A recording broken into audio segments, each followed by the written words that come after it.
Nabi Yahya dan Nabi Isa. Ini umurnya ya seangkatan, kecerdasannya, jadi nabinya sama-sama mulai kecil. Kita tahu Nabi Yahya termasuk yang diberi khitab Allah, ya Yahya khudil kitab bi quwwah wa atainahu hukma sobiyya. Yahya, berpeganglah kitab secara kuat dan dia saya kasih kenabian ketika kecil. Sama dengan Nabi Isa yang disebut wa yukallimun nasa fil mahdi wa kahla. Sehingga karena selevel, dua nabi ini menjadi figur besar dalam manhaj, dalam metode dakwah. Dua, karena masih misanan tadi, kalau Jawa kira-kira mirip misanan. Dua nabi ini kalau memilih satu kampung, itu kalau Nabi Yahya itu milih kalau singgah di satu kampung, Nabi Yahya mesti tanya, orang sini yang paling soleh siapa, yang paling baik siapa. Ya terus singgah atau nginap di rumahnya orang baik tadi. Tapi kalau Nabi Isa enggak, orang sini yang nakal siapa, yang paling beling siapa. Terus Nabi Isa singgah di situ. Akhirnya ada pertanyaan dari Nabi Yahya, lima tanzilu ala syirarin nas, kenapa kamu selalu singgah di orang-orang nakal? Syiror itu orang-orang nakal. Masyhur itu Nabi Isa menjawab, ana tabibun udawil mardo. Di mana-mana Nabi itu ibarat seorang dokter, kerjaannya tentu menyembuhkan orang-orang yang apa? Sakit. Jadi dua nabi ini sering berdebat, tentu debat yang baik, dan itu menjadi coro Jawa itu punjeri ilmu. Jadi manhaj ilmu besar antara Yahya dan Isa. Begitu juga Nabi Yahya itu kelihatan agak rileks, panik, saking takutnya sama Allah. Kalau Nabi Isa itu rileks, pokoknya kumpul orang-orang nakal itu ya rileks. Akhirnya ada dua pertanyaan sekaligus nanti jadi dua manhaj.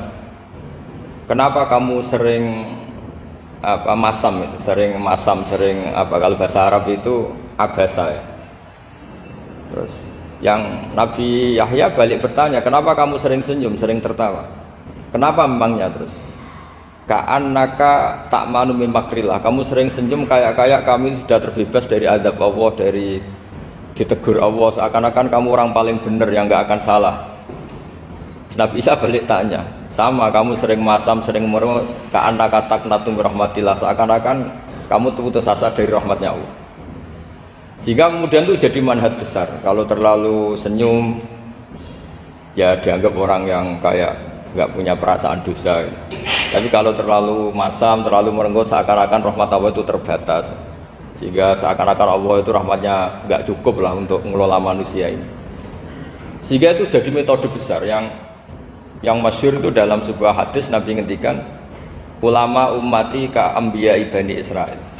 Ulama umatku itu kapasitasnya atau fungsinya atau manfaatnya setingkat nabi-nabi Bani Israil. Karena ketika umat ini enggak ditunggui para nabi setelah Rasulullah SAW, itu yang nunggui hanya ulama. Tapi ulama ini sudah cukup mewakili para nabi Bani Israil. Dan banyak syurahul hadis, para menyarah hadis mensarahkan, Nabi tidak ngendikan ulama ummati kamisli seperti saya, tapi ka'ambiyai Bani Israil, bagaimana nabi-nabi Bani Israil. Nabi Bani Israel itu macam-macam, termasuk ada yang tidak nikah, yaitu yang bernama Yahya dan Isa. Delala umatnya Nabi itu ada orang alim alamah yang ilmunya melegenda, yaitu namanya Imam Nawawi, itu tidak nikah sampai kabudut. Meskipun dalam ajaran syariatnya Nabi an-nikah sunnati, tapi selalu ada orang yang ditakdir tidak nikah karena masyhul, karena sibuk ngurus ilmu. Bukan karena tidak laku, yang jelas itu bukan karena tidak laku. Imam Nawawi itu ganteng, orangnya ya normal, tapi karena sibuk nulis, beliau sampai kabudut itu tidak nikah.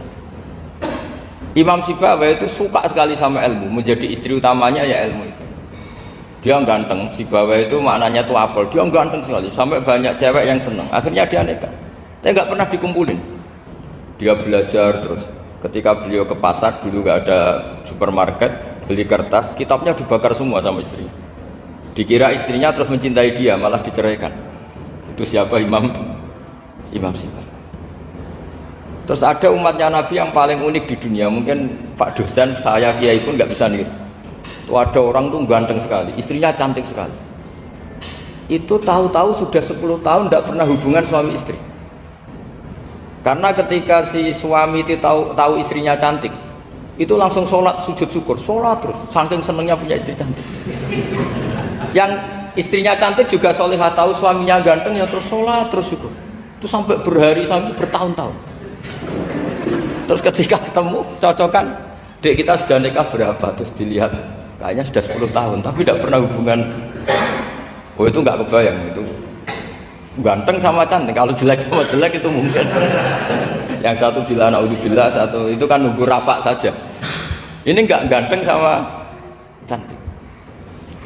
Nah kenapa kualitas ulamanya Rasulullah itu bisa seperti Nabi Bani Israel? Karena agama ini, umat ini sudah ada ditunggui para nabi. Sehingga mau tidak mau kualitas ulama, alhamdulillah barokahnya Nabi itu berkualitas kayak nabinya Bani Israel.